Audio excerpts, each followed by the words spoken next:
picture of the 2 and the 3 tier cities? What is the scenario, and how do you think this will happen in these cities?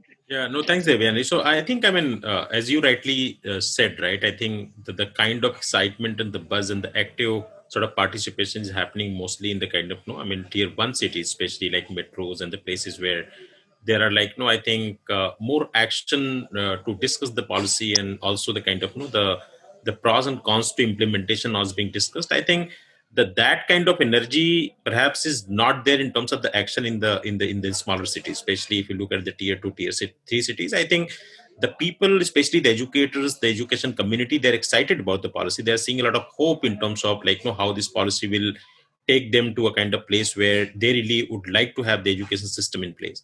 But I think in terms of like, the active participation of a lot of people, in terms of really making sure that what policy talks about, making sure that everyone understands the nuances of the policy and see how they see their role in implementing it, I think that is not being that sort of, no, I mean, to my experience, and I participated in a couple of like, no, I think webinars which have been organized by tier 2, tier 3 city sort of organizers. But what I'm sort of now observing is that it's not that a kind of excitement and the buzz is happening there. There is a hope, but also how that gets implemented is something is still a kind Very of really challenging. skepticism is permeating across this. Yeah, thank. I think here what Ashokji said, a lot can happen if there is a partnership or collaboration between the private and the public sector, because we can't wait for another 50 years and then think that okay, let this be a gradual process. So this can be speeded up if there is this happy hand holding between the public and the private sector, and also the non-profit sectors. So that can probably way out. I got the keyword from Anuradha ma'am in her opening remarks. The keyword is experiential learning, and that is the buzzword now.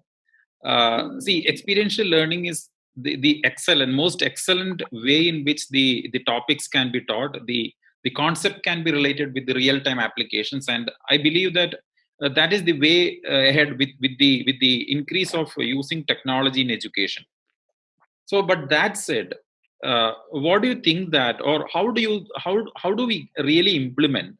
Because aren't our are our schools really ready to accept that kind of a change, or are the educators ready to accept that kind of a change?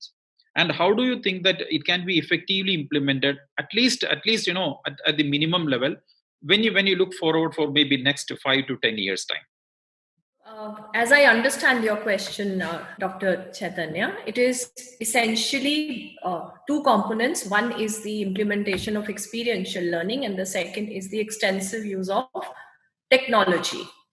That's what, and how the technology would also aid us in implementing the experiential learning. Probably, have I understood it correct? Yeah, exactly. So as far as the technology is concerned, I think one thing that all of us would agree to, that this COVID era that we have all gone through, the past 10 months have pushed us by 10 years, so to say.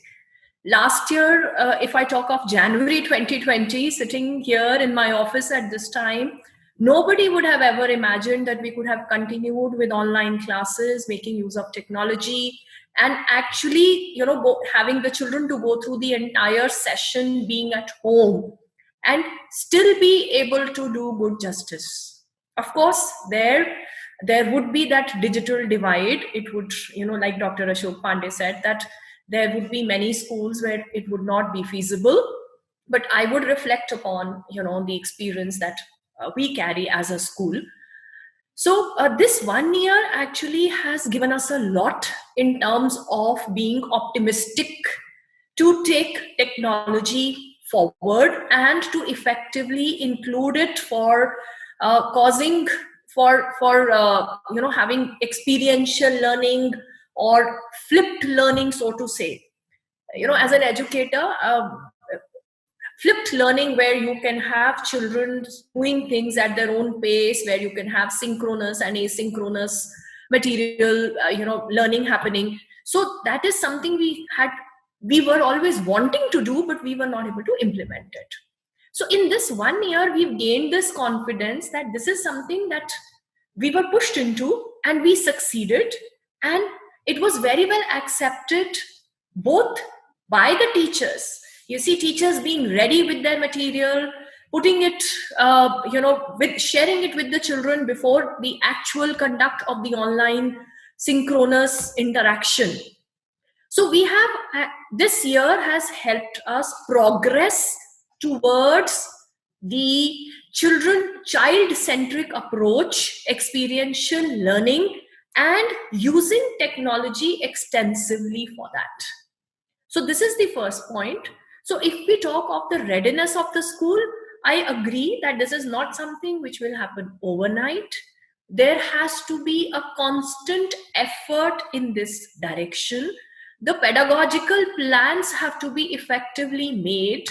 The assessments and assignments have to be embedded into the entire pedagogical plan. But again, our affiliating body, CBSC, has started pushing us in that direction.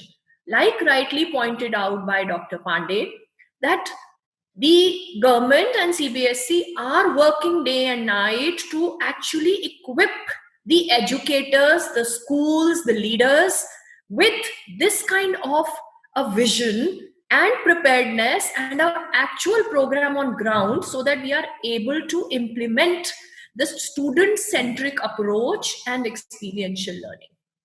So pedagogical plans, detailed pedagogical plans, which are made with assessment for learning, assessment as learning, art integrated learning, making use of technology. I think that is something that is taking us in the direction of the effective and successful implementation of experiential learning. So that is my take on it.